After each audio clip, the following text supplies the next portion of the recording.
Una feel vipi? Poa sana. This is my dream. Now it's coming true. So I'm very happy. Which dream? To represent the country. My favorite stars. Right now, we're gonna have the opportunity to play for Kenya. It's a dream come true. Imekuja mapema ama imechelewa? Imekuja mapema. Yeah. About that. Yeah. When I thought about it, I was telling myself, my goal could be in the Harambee Stars come 2027, ready for the Afro.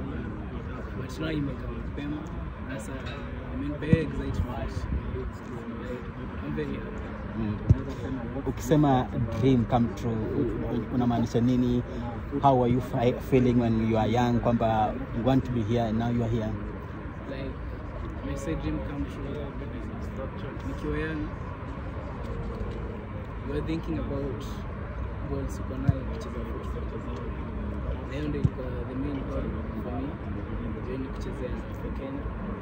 Ni kitu nimekuwa nikifikiria, think about it, nikimotivate, nikisema I can make it. My dad pia ndio akiongea kuhusu hiyo. Ananiambia na niona nikiingia Kenya 2027. But now imekuwa mbali. I'm excited. Wakati team manager ama coach alikupigia contact kwamba unahitaji kwenye team, ulichukuliaje and how did you feel? So to tell you how it really went down, I got a message from the team manager and informed about coming to Kenya. To be honest, for that day, we were in this video.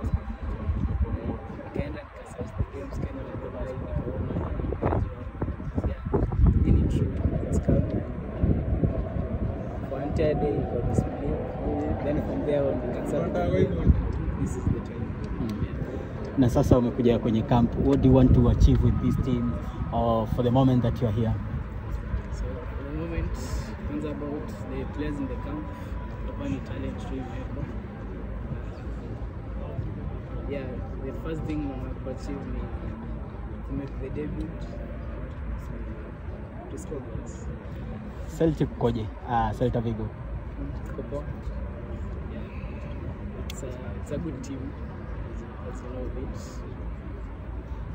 Of course kumekuwa na Wakenya kwenye page ya